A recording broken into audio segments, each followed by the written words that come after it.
Assalamualaikum warahmatullahi wabarakatuh. Perkenalkan, saya Uswatun Hasanah, NIM 19070161553 dari kelas Psikologi 6D. Nah, teman-teman, tahu nggak apa itu komunitas? Menurut Wenger, komunitas itu merupakan suatu kelompok sosial yang berbagi lingkungan dari beberapa organisme, serta mempunyai habitat dan ketertarikan yang sama. Dalam sebuah komunitas, orang-orang di dalamnya bisa mempunyai tujuan, sumber daya, kebutuhan, kepercayaan, resiko, dan jumlah kondisi lainnya yang sama. Nah, sekarang apa itu komunitas?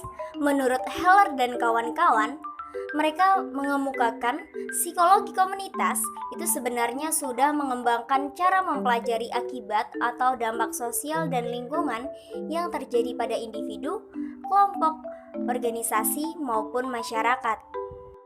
Sedangkan menurut Zek dan Specter, mereka mengemukakan bahwa psikologi komunitas adalah suatu pendekatan untuk kesehatan mental yang menekankan pada peran lingkungan. Sama halnya itu seperti seorang individu itu berkontribusi untuk mengarahkan seseorang menggunakan kemampuan tersembunyi dalam meredakan permasalahan yang dialami oleh seseorang. Sehingga dari dua pemikiran tersebut menjelaskan bahwa psikologi komunitas adalah ilmu yang mempelajari perilaku seseorang atau kesehatan mental melalui lingkungan dan sosial pada individu dan masyarakat. Nah, pembahasan selanjutnya mengenai wajah komunitas dalam struktur kemasyarakatan.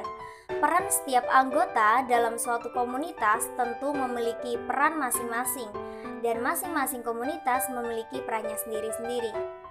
Suatu komunitas itu memiliki nilai atau landasan yang dijadikan sebagai fondasi dan tujuan, yang dimaksudkan agar komunitas itu dapat berkembang sebagaimana mestinya. Hal-hal maupun sesuatu yang dihasilkan dari komunitas memberikan pengaruh atau dampak yang kuat yang dirasakan oleh anggota komunitas itu sendiri. Menurut Crow dan Alan, jenis komunitas terdapat dua komponen. Yang pertama, berdasarkan lokasi.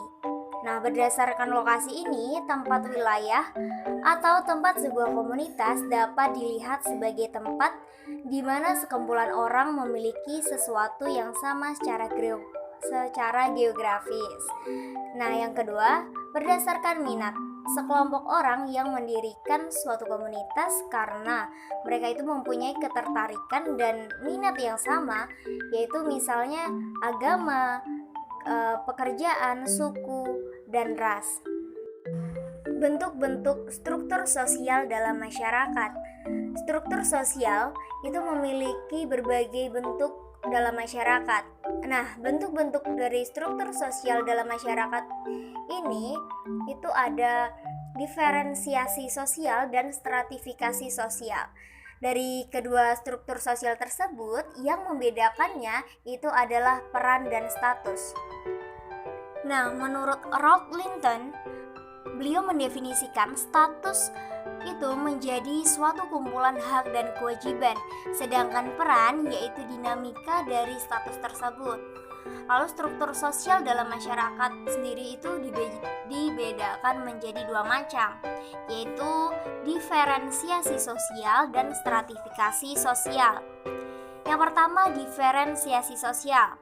Nah, diferensiasi sosial ini adalah perbedaan masyarakat ke dalam kelompok-kelompok tertentu secara horizontal atau tidak bertingkat. Nah, perbedaan masyarakat tersebut didasarkan pada perbedaan ras, etnis atau suku bangsa, klan, agama, pekerjaan, dan jenis kelamin. Pada diferensiasi sosial dalam masyarakat, bentuk-bentuk kelompok itu terbentuk dengan pola hubungan yang tidak didasarkan pada tingkatan tinggi dan rendah ataupun baik dan buruknya. Akan tetapi, itu lebih didasarkan pada kedudukannya yang sama dalam masyarakat. Misalnya, perbedaan warna kulit yang ada di masyarakat Indonesia, seperti warna kulit putih, kuning langsat, sawo matang, dan yang lainnya. Dalam sebuah komunitas, tidak menjadikan itu dalam merekrut anggotanya, tidak dijadikan syarat gitu ya. Nah, yang kedua, ada stratifikasi sosial. Stratifikasi sosial itu merupakan suatu konsep yang menunjukkan adanya perbedaan suatu kelompok sosial atau komunitas secara bertingkat. Nah, kalau tadi diferensiasi sosial itu tidak bertingkat, apabila stratifikasi sosial ini secara bertingkat. Misalnya, pada komunitas ada strata tinggi, strata sedang, dan strata rendah.